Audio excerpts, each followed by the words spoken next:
And welcome back to the channel. This is Thomas Goes Nostalgic, and in this episode we're going to be taking ordinary pieces of foam and turning it into steps.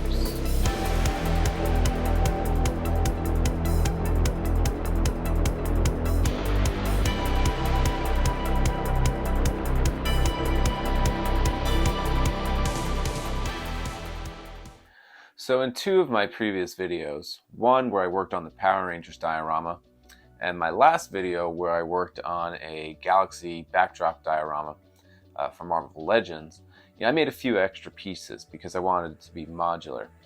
So one of the things I did was, just make a few of these random rock formations. So this is for the Power Rangers battle scene, just so whenever I want, I can go ahead and mix match them, just put them in. So this is for like a desert type terrain. And then you also saw in the last video that I did, I made a bunch of these almost like meteorite type rocks. So basically just with the same idea as this, you're going to take your extra pieces of foam and start stacking them and make some steps, because you can buy some other products. I know there's a lot of people use like salt and pepper shaker holders or like spice racks as their steps, which is fine. But if you're like me and trying to save a buck, if you can just make your own with some extra pieces of foam, then why not? So I have two empty spaces back here in the Detolfs, and like I said in my last video, I'm going to be really working towards making the best of that space. And how am I going to build dioramas that would fit precisely into that diorama, into that shelf? So I have two that I've already made. I'm just going to kind of walk through what I did, and then we'll show you all the figures on it as well, so you can see how you can kind of raise those figures so that everyone can be seen.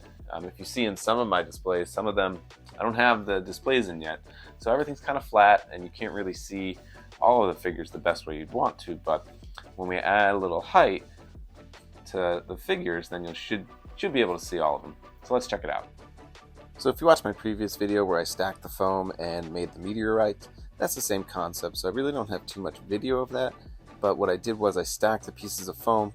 I put some indentations in, put the cracks in to make it look like it was stone that was laid down, like big stone steps, and then I primed it with that black acrylic paint and Mod Podge. From there I spray painted with gray, and I tried to do it in various distances so it would be heavier in some spots and lighter in others. And after that, for the first time, I tried using flocking. Now, flocking is interesting. It was my first time using it, but I would have done it differently. What I did was lay the Mod Podge down, and then after that, I would sprinkle the flock on. What I would do differently is make a mixture of Mod Podge and flock, and then just kind of paint it on with a brush. After that was all said and done, I placed it inside the Detolf, and these steps were complete. Time to work on the next one. So while I went with a more realistic approach with the stone steps, for the comic book steps for my XForce X Factor figures, I wanted to go for a more comic book feel. So I went and gave the base coat a purple, and this reminded me of those old X Factor comics or old X-Men comics where you would see them on different colored landscapes. I went ahead and did a dry brush with orange neon blacklight paint. I really do like the blacklight paint because I like to see how it glows. So it did look pretty cool, especially when you get the black light really close to it.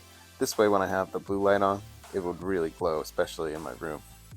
In my collection room, I have color changing bulbs that I normally put on black light. This way, some of those effects really pop. So when it comes to Marvel Legends, I really have two things that are my bread and butter. Marvel Cinematic Universe, so anything MCU, I'm a completionist. I will try and get most things related to the MCU. And then I also started off as a comic book collector as far as Jim Lee X-Men, anything related, so anything from like New Mutants, all of those characters, Excalibur, and then anything between X-Force and X-Factor. Some of these figures are great, so extending from the X-Men line, all those other teams. So I really wanted to make a display for them because there's a lot of them, and I just wanted to get them all together, but also not make it look so busy.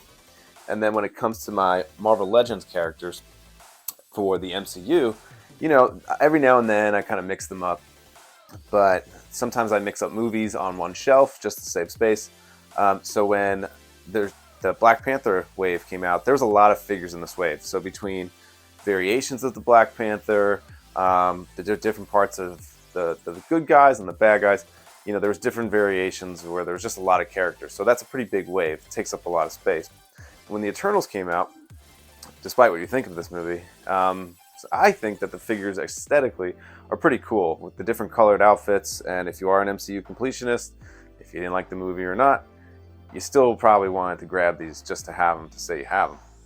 But I do like them. I like the way they look with all the colors lined up. I like to line them up in that one splash shot where they're all lined up on the cliff. So I figured these steps that I made are going to be for them. And that's how I'll display them. So I'll probably do Black Panther characters on first. I'll do them at the bottom. And then do the Eternals on top. So they're going on the more natural looking stone steps. So that's this one right here. So this was my first time flocking. I think I have a better idea of how to flock now, but I was just pretty much laying down Mod Podge and just crumbled flock. But I think now I have a better idea how to do it, so next time I'll probably be a little better. But really, it's just taking your extra pieces of foam, making some indentations and roughing up the edges just to make it look like stone. And that's really it. Maybe anything I would have done differently, I probably would have just put some spackle there just to smooth it out. But no one's ever really going to see the sides. It's just the front. And I just put on some different levels, these two, so characters in the back can be up a little higher. That's it with that one. So that's where my Black Panther and Eternal figures will go. My X-Force, X-Factor, New Mutants, they will all go on these purple looking steps. Now, if you know me, for my last video, you know I like blacklight, so this is blacklight activated as well. However, there was a problem. When I took the figures off to do this video, I ran into that problem of the characters sticking. So I'm going to go back with some Minowax and just see if that helps. So I'm kind of on the road to figure out what works or what doesn't work. I've been sealing my projects just with Mod Podge, but since it's water-based, it does react to humidity, and living in Florida, there's a lot of humidity. So every figure I took off of here stuck to here, and the paint did stick a little bit to the figure's feet. Luckily, it comes right off, and it didn't pull too much paint off here, so it's really nothing noticeable. But I want to make sure that when I put the figures back on, I'm not going to have the same problem again. So that I will demonstrate in the video as well. And the Minowax idea I got from Tech Chucker. And this is something I'm hoping to see if there's anything more recent where if anyone has any new things that work for that. But other than that, we'll just try it out, and then I'll leave them on for a week or two and see if they still do it. If they do, then back to the drawing board, and if it works, perfect. So let's go do that now.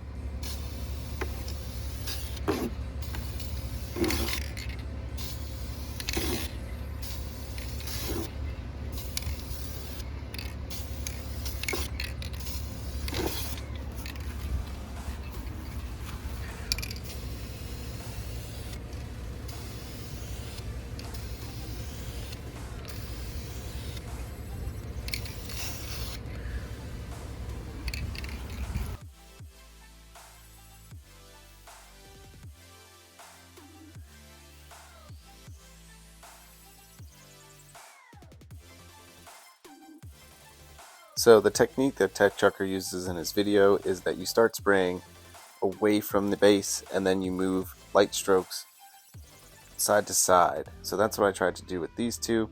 Now you can see there's some paint missing, so I'm going to fill that in before I put it back on the shelf.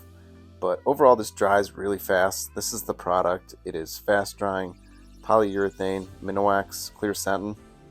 I hope it works. If not, like I said, I'm going to keep trying different products until I figure it out. So I did get some outdoor Mod Podge. Maybe that'll work a little better, so I'll give that a shot. But for now, I'm just going to fill in those little pieces of paint that are missing and then go from there.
All right, folks, that's it for this week. If you like this content, please leave a like, hit subscribe, and ring that bell so you get notifications of when I post my next video. But in the meantime, this is a sneak peek of what I'm going to be working on next. Catch you next time.